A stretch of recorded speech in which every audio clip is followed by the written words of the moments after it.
बात करते हैं फंक्शन ओवरलोडिंग के बारे में कि फंक्शन ओवरलोडिंग क्या होता है। तो फंक्शन ओवरलोडिंग में क्या होता है, हमारे फंक्शन नेम क्या होते हैं वो सेम होते हैं और उनके पैरामीटर्स डिफरेंट होते हैं, चाहे उनका डेटा टाइप डिफरेंट हो या वो नंबर्स में डिफरेंट हो कि कितने हैं।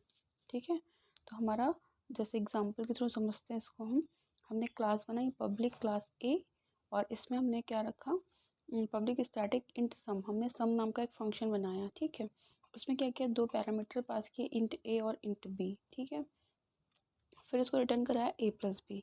फिर हमने इसी नाम का दूसरा फंक्शन बनाया सम नाम का और इसमें हमने पैरामीटर्स के नंबर चेंज कर दिए, इसमें int A int B int सी।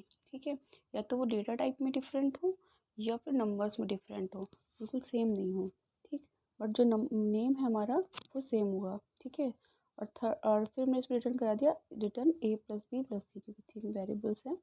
इसके बाद हमने थर्ड एक और बनाया मेथड, ये सब नाम का, और उसमें हमने 4 पैरामीटर्स लिए, int A int B int C int D. ठीक, ये देखिए int A int B int C and int D. फिर हमने इसको रिटर्न करा दिया A plus B plus C plus D. ठीक है, तो हमने 3 मेथड्स बनाए सेम नाम के जिनका नाम है सम। अब हम इसको कॉल करेंगे और किस में करेंगे, public static void main function में इसको हम क्या करेंगे, कॉल करेंगे। तो देखिए ये system dot out dot println हमने यूज़ किया और इसमें सम ऑफ 2 पैरामीटर्स, तो ये वैल्यू आएगी 10 एंड 20, इनको ऐड कराया। सम ऑफ 3 पैरामीटर्स 10 20 30 और सम ऑफ 4 पैरामीटर्स 10 20 30 40। तो जो जिस फंक्शन को हमने यहाँ पे तीनों को कॉलिंग करके दिखाया है, तो इसी से समझ वो हमारा फंक्शन क्या, हमारा ये फंक्शन इसमें 2 वेरिएबल 2 एक्चुअल पैरामीटर्स पास हुए हैं। तो हमारा ये जो सम जिसमें 2 पैरामीटर्स दिए गए हैं वो वाला फंक्शन ऑटोमेटिक कॉल हो जाएगा। ठीक है, जिसमें 3 एक्चुअल पैरामीटर्स है तो 3 वाला हमारा फंक्शन कॉल हो जाएगा। तो आई होप कि आप इसको समझ गए होंगे।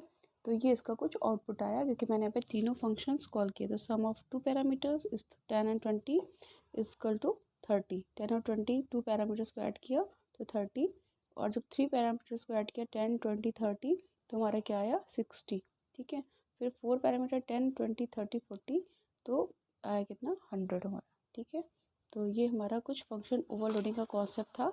इसमें हमारे फंक्शन नेम सेम होते हैं और उनके जो पैरामीटर्स होते हैं वो डिफरेंट होते हैं, तो नंबर्स में या फिर इनका डेटा टाइप चेंज हो, जैसे कोई इंट है तो कोई एक डबल है, सेम नहीं होना चाहिए। ठीक है, मतलब सेम नंबर्स में ना हो अगर सेम डेटा टाइप रख रहे हैं आप तो। ओके, तो ये था हमारा फंक्शन लोडिंग ओवरलोडिंग का कॉन्सेप्ट। अब आई होप कि आपको समझ में आया होगा।